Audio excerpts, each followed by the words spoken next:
Welcome to Democracy Now!, democracynow.org, The Quarantine Report. I'm Amy Goodman.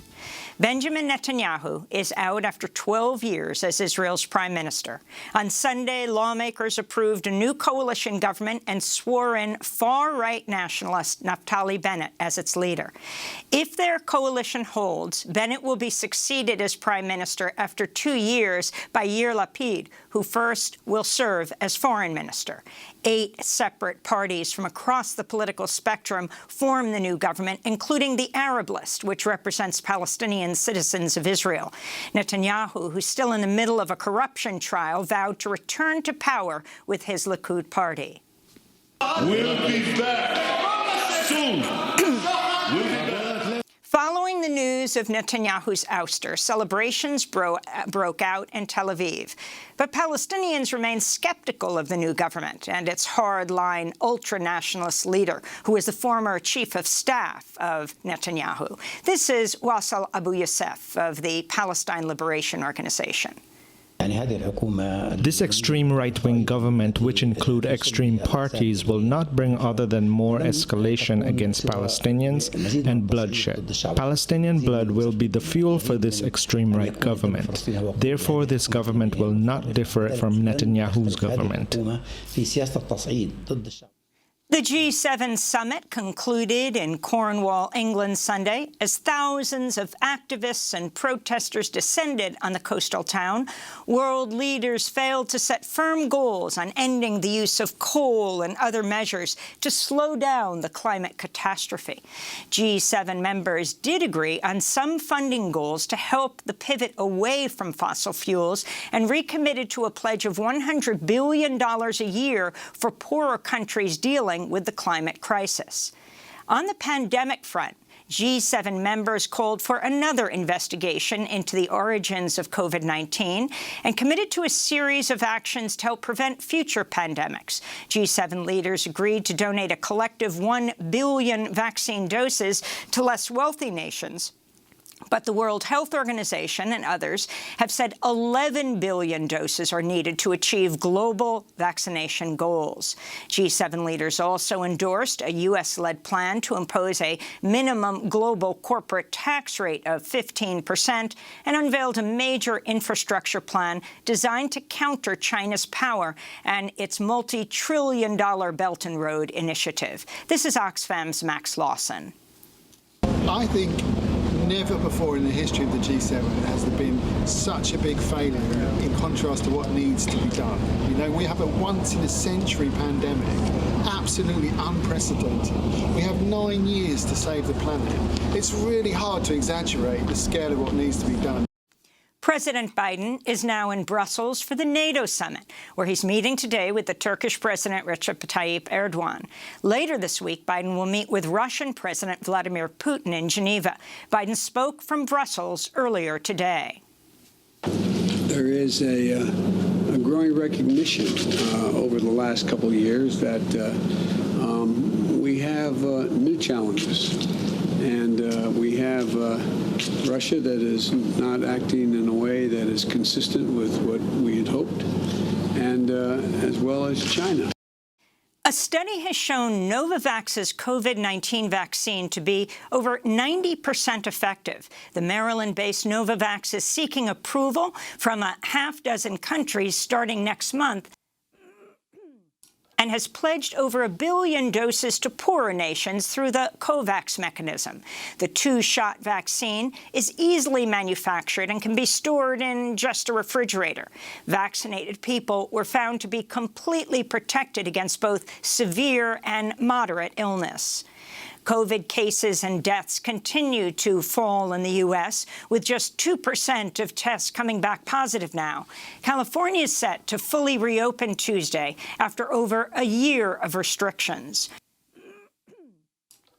A federal judge has dismissed a lawsuit by Houston hospital employees who refused to comply with their employer's vaccine requirement in the first federal ruling on vaccine mandates. Officials in the United Kingdom are delaying the country's reopening for another 4 weeks to enable more people to get vaccinated amidst a rise in cases linked to the Delta coronavirus variant. In Russia, the mayor of Moscow has ordered non-essential workers to stay home this week as the city registered a 6-month high in COVID cases. Meanwhile, in India, many areas are relaxing coronavirus restrictions, including in the capital, New Delhi, as new cases drop after the devastating spring surge. Experts are warning against a premature reopening, though, as just 5% of the adult population has been fully vaccinated. In Afghanistan, 2 separate bomb blasts killed at least 7 people and wounded 6 others in the capital, Kabul, Saturday. The explosions hit vehicles on a stretch of road in a neighborhood that's mostly populated by members of the minority Hazara Shia community. Similar attacks by a local ISIS affiliate in recent weeks have killed scores of people, including nearly 100 people, most of them Hazara girls, killed in an attack on a Kabul school May 8th. In Syria, at least 13 people were killed, nearly 24 others wounded Saturday as artillery shells hit a residential area and a hospital in the rebel-held city of Afrin. Among the dead were 3 hospital staff, a doctor, 2 women, and 2 children. It's not clear who launched the attack from Syria's northern Aleppo province, which came from an area where both Syrian government troops and Kurdish-led fighters are active. In Tunisia, hundreds of protesters clashed with police in working-class neighborhoods of the capital, Tunis, Saturday, capping days of demonstrations demanding an end to police brutality. The protests erupted after video emerged showing police officers in civilian clothes stripping and viciously beating a young man. The incident came just a day after the funeral of another man whose family says was beaten to death by police. Protesters say Tunisia has yet to see meaningful police reform a decade after the revolution that toppled the longtime dictator Zain al-Abidine Ben Ali. In the occupied West Bank, a 15-year-old boy, Mohammed Saeed Hamayel, was shot and killed by Israeli forces Friday during a protest against an illegal Jewish settlement. At least 6 others were injured as soldiers fired live rounds, tear gas, and rubber bullets at the protesters. On Saturday, an Israeli security guard shot dead a Palestinian woman at a checkpoint. The woman was identified as 28-year-old Ibtisam Kabneh, and was at least the 5th Palestinian to be killed by Israeli security forces in the West Bank over the past week. In Nigeria, gunmen on motorcycles have raided several villages in the northern state of Zamfara, stealing cattle, attacking farmers, and running down anyone attempting to flee. Residents said at least 53 people were killed in the assaults Thursday and Friday. Elsewhere in Nigeria, police fired their guns into the air and shot tear gas at anti-government protesters who rallied in Lagos, Abuja, and other cities Saturday. The protesters were denouncing rising insecurity and economic policies that have left 1/3 of Nigerians unemployed. Police were seen smashing the cell phones of protesters who were denouncing a ban on Twitter by Nigerian President Muhammadu Buhari. This is a protester in Lagos. We cannot continue like this. We want to stop us not to protest for our rights. We must protest for our rights. This is our rights. The revolution must start from today. So all this killing must stop. All this bad government must stop. Buhari, we don't need you again. The protest came on Democracy Day, a national holiday marking the date in 1999 Nigeria's military dictatorship ceded power to a civilian government.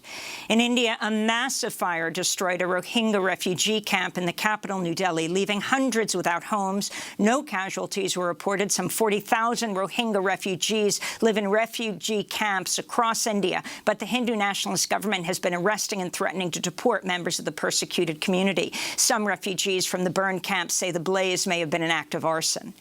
In Guatemala, transgender and human rights advocates are demanding justice for 2 trans women assaulted and killed in recent days.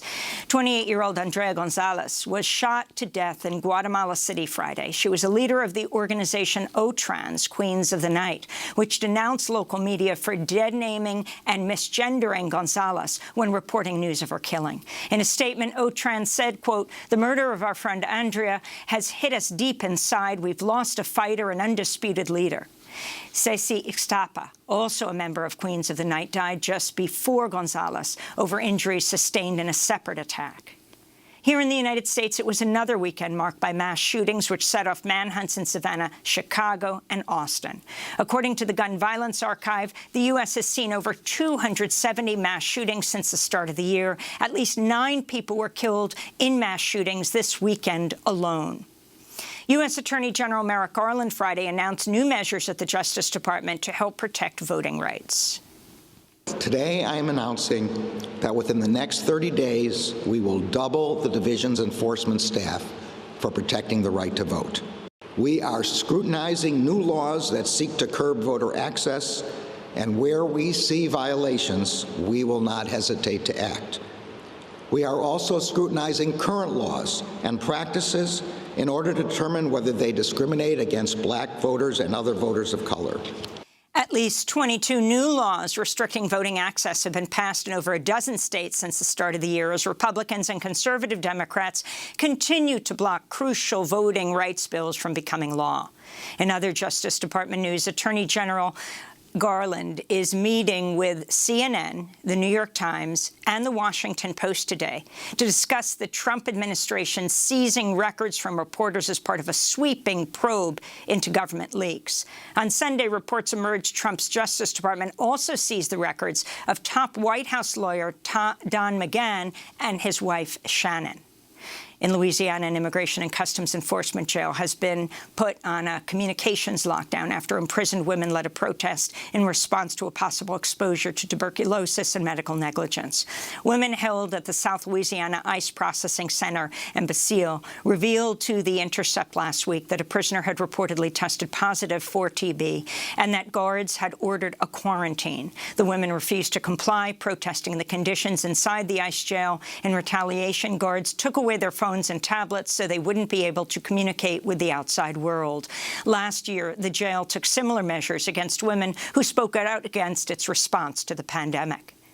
In New Jersey, activists who successfully halted the deportations of 2 ICE prisoners earlier this month by protesting outside the Bergen County Jail are now facing rioting charges.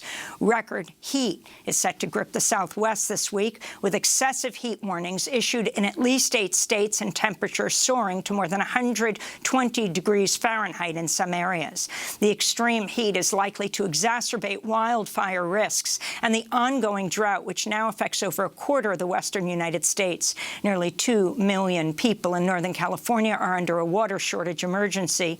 Utah Governor Spencer Cox recently called on his state's residents to pray for rain. In southern Oregon, water supply from the Klamath Basin was shut down to protect native fish species, leading some farmers to threaten to release water by force. And the Pulitzer Prize Board has awarded a special citation to Darnella Frazier, the teen who recorded the police murder of George Floyd last May on her cell phone. Frazier was just 17 years old when she made the recording that would go viral and trigger mass global protests for racial justice. The footage was also used as evidence in the trial of convicted murderer, former Minneapolis police officer Derek Chauvin. The Pulitzer Prize Board also commended Frazier for, quote, highlighting the crucial role of citizens in journalists' quest for truth and justice, unquote. Acclaimed late journalist Les Payne and daughter Tamara were awarded a Pulitzer for their book, The Dead Are Arising: The Life of Malcolm X. Les Payne died in 2018 of a sudden heart attack while working on the biography, which his daughter later finished. Democracy Now! Spoke to Tamara Payne about The Dead Are Rising in December. What he learned, and he's a journalist to his core, he learned that there's a lot about Malcolm that we don't know, his family life. Who is this person? Malcolm is presented to us fully formed and angry, and you know, but how he was, that's not what happened. You know, he has a family, he has lineage, and where was that coming from? And also, what was this world that Malcolm was born into? Pulitzer Prize-winning journalist Tamara Payne, who won the prize along with her late father, the great journalist Les Payne. And those are some of the headlines. This is Democracy Now!, democracynow.org, The Quarantine Report. When we come back, 50 years ago this week, the New York Times began publishing excerpts of the Pentagon Papers. It helped to end the Vietnam War and the tenure of Richard Nixon. We'll spend the hour with Pentagon Papers whistleblower Dan Ellsberg. Stay with us.